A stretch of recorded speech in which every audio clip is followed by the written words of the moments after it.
The Star Wars galaxy had a long and bloody history, featuring countless wars and many vicious empires.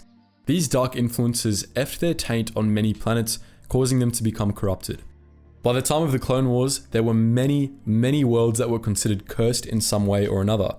Many of these worlds, like Korriban, the ancient homeworld of the Sith, were desolate and rarely visited. But others still boasted civilian populations, or at least something that attracted the interest of the Republic or the Confederacy and became contested as a result. In this video, we're going to be taking a look at 3 such tainted worlds.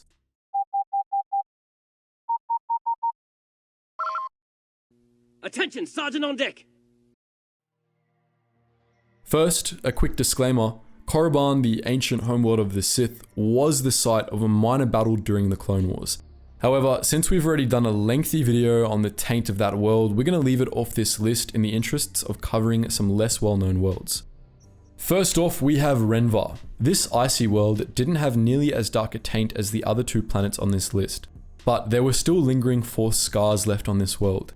Renvar was largely desolate by the time of the Clone Wars and had been for thousands of years. There was plenty of evidence that the planet had once boasted its own civilization in the distant past, before some environmental cataclysm turned it into an ice world and wiped out its native population. Frozen, crumbling stone ruins were all that remained of the Renvar varieties by the time the planet was discovered by the outside galaxy. At the start of the Clone Wars, the Republic maintained a single outpost on Renvar, a listening post and a resupply point. The outpost was unremarkable, but despite this, a massive separatist fleet attacked Renvar just a few weeks into the Clone Wars. The small Republic garrison on the world quickly evacuated and surrendered the planet to the Confederacy, confused as to why so large an armada had been dedicated to the capture of such an insignificant world. But as the Republic soon learned, Renvar was far from insignificant. The Jedi had always sensed there was something up with the world, that there was a lingering echo left on the planet, and after the evacuation, they finally learned what it had been. Renvar was home to the tomb of Qel-Droma, a Jedi Knight turned Sith Lord who had fought in the Great Sith War 4 millennia prior. During that war, Qel-Droma had been captured by the Jedi and cut off from the Force, and after the defeat of the Sith, he went into a self-imposed exile in Renvar. He was eventually redeemed to the light side before he was murdered by a trigger-happy spacer. It had been the taint of Qel-Droma that the Jedi had felt on Renvar. The Republic discovered that Count Dooku wanted Renvar so he could search Qel-Droma's tomb for clues as to the whereabouts of an ancient Sith superweapon, the Dark Reaper. He was successful in discovering the location of the superweapon and learning how to use it, leading the Jedi to plan their own assault on Renvar. They were able to quickly reclaim Qel-Droma's tomb, where Anakin Skywalker learned how to combat the effects of and destroy the Dark Reaper. The Republic then abandoned Renvar yet again, and it remained desolate even after. The taint of Renvar, however, was a far cry from the shadow that loomed over the planet Thul. Thul, a lonely world on the edge of the Radama Void, was one of the first colonies of the ancient Sith, which during the days of the First Sith Empire served as a staging ground and fortress world. There, the Sith trained and housed elite soldiers, Force-sensitive assassins, and superweapons, one of being the aforementioned Dark Reaper. It was one of the few planets the ancient Sith controlled beyond the Stygian caldera, and as a result, it was one of the only Sith worlds the Republic missed during their genocidal assault on the Sith Empire after the Great Hyperspace War. Unlike other Sith redoubts, the Republic never truly cleansed Thul. The planet quietly supported many subsequent Sith empires over the year, and as each fell, the planet returned to isolation. Its population dwindled, and by the time of the Clone Wars, there hadn't been any true Sith on the planet for centuries. But even after the supposed demise of the Sith during the 7th Battle of Ruusan, the residents of Thul remained loyal to the dark side. Their allegiance to the Sith, which they had maintained for 7,000 years by that point, led them to ally with Count Dooku during the Clone Wars, whom they helped rebuild the ancient Dark Reaper. Even though Thul was never subjected to as much Sith influence as, say, Korriban, Darksiders occupied it for longer than any other planet in galactic history, and this shadowy influence left a lasting impression on the world. The power of the dark side caused Thul's climate to shift, with fierce winds and deadly lightning storms coming to dominate its weather patterns. This shift and the general corruption of the planet drove nearly all of Thul's native species into extinction, leaving only a few species of bioluminescent moss behind. This desolate planet became a major battlefield at the very start of the Clone Wars thanks to the presence of the Dark Reaper. After the Second Battle of Renvar, the Republic launched a massive invasion of Thule in a bid to stop the CIS from getting the superweapon off-planet, resulting in a massive battle at the city of Kesiak. Anakin Skywalker was able to destroy the Dark Reaper during the battle, and the Confederacy retreated from the planet soon afterward. The Republic then abandoned Thule, however, and the Confederacy moved back in. Thule remained a separatist staging area for the rest of the war.